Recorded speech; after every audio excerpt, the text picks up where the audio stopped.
మనం ఇవాల్టి current science and టెక్నాలజీలో భాగంగా ఎస్ఎస్ఎల్వి డి3 గురించి తెలుసుకుందాం. అయితే ఈరోజు ఆగస్టు 16 కదండీ! శుక్రవారం వరలక్ష్మి వ్రతం రోజున ఎస్ఎస్ఎల్వి డి3ని ఇస్రో శ్రీహరికోటలోని తిరుపతి శ్రీహరికోటలో షార్‌లో ఎస్ఎస్ఎల్వి డి3ని ప్రయోగించనుంది. అయితే ఈ ఎస్ఎస్ఎల్వి డి3 అనేది విపత్తు నిర్వహణలో మనకు సమాచారం అందించడానికి ఉపయోగపడుతదనమాట. అంతేకాకుండా ఇందులో ఈఓఎస్-8 అనే ఉపగ్రహాన్ని పంపించనున్నారు. ఇది 175 కేజీలుంది. ఈఓఎస్-8 అనే ఉపగ్రహాన్ని బెంగుళూరులోని యుఆర్ రావ్ స్పేస్ సెంటర్ తయారు చేయడం జరిగిందనమాట. అయితే ఇందులో ఎలక్ట్రో ఆప్టికల్ ఇన్ఫ్రారెడ్ పేలోడ్ అనే వాటిని పంపిస్తాం. ఈ పేలోడ్ అనేది మిడ్ వేవ్, లాంగ్ వేవ్ ద్వారా ఫోటోస్ తీసి పంపిస్తుంది. ఈ ఫోటోస్ ద్వారా మనం విపత్తు నిర్వహణలో ఏం జరుగుతుంది, తర్వాత ముందుకు మనం ఎటువంటి చర్యలు తీసుకోవాలి అని, తర్వాత నెక్స్ట్ ప్రయోగాలు కూడా మనకు ఉపయోగపడుతుందన్నమాట. ఈ ఎస్ఎస్ఎల్వి డి3ని ప్రయోగించుటకు పనులు ఆగస్టు 16 తెల్లవారుజామున 2:47కే పనులు ప్రారంభమయ్యాయి. అయితే ఎగ్జాక్ట్ 9:17 నిమిషాలకు ప్రయోగించనున్నారు. సబ్జెక్ట్ చెప్పేసుకున్నాం కదండి. ఇప్పుడు సరదా ట్రిక్ చెప్పుకుందాం.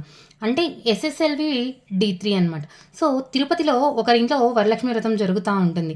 అలా వరలక్ష్మి వ్రతం జరుగుతూ ఉన్నప్పుడు వరలక్ష్మి వ్రత పూజా కార్యక్రమాలు తెల్లవారుజామున 2:47కి మొదలవ్వగా పూజారి వచ్చేసి 9:17 గంటలకి టెంకాయ కొట్టి పూజ ముగించాలి అని చెప్పి చెప్తాడనమాట. అయితే మధ్యలో సడన్గా విపత్తు వస్తుంది.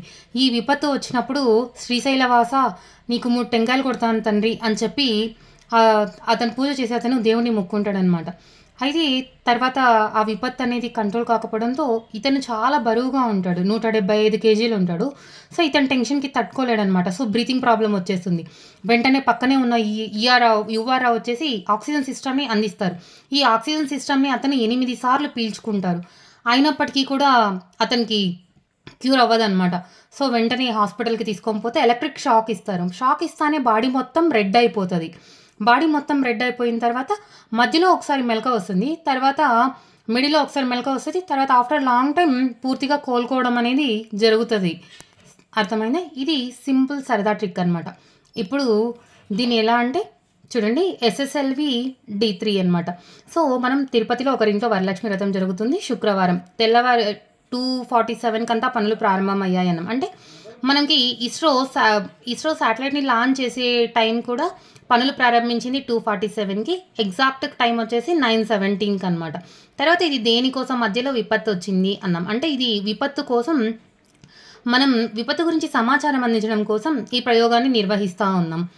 తర్వాత శ్రీశైలవాస అని చెప్పి దేవుడికి మొక్కుని 3 టెంకాయలు కొట్టారని చెప్పాం కదా. సో శ్రీశైలవాస అనగా ఎస్ఎస్ఎల్వి డి3 అనమాట. 3 టెంకాయలు కొట్టడం అంటే.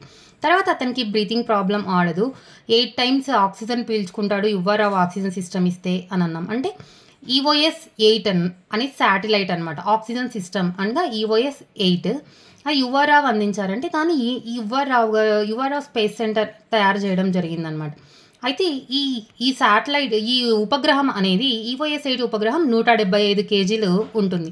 తర్వాత అతనికి క్యూర్ అవ్వదు. సో ఎలక్ట్రిక్ షాక్ ఇవ్వాల్సి వస్తుంది అని చెప్పినాం కదా.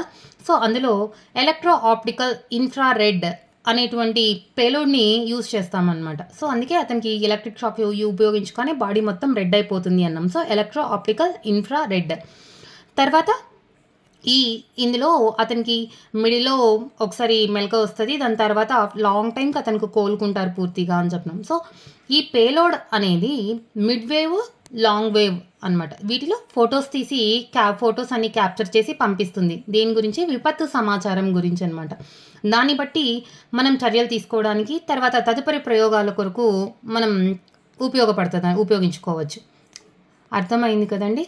సో మనం ఉపయోగించుకుంటూ మిగతా వాళ్ళకు కూడా షేర్ చేసి సబ్స్క్రైబ్ చేసుకోమని చెప్పండి. Thank you.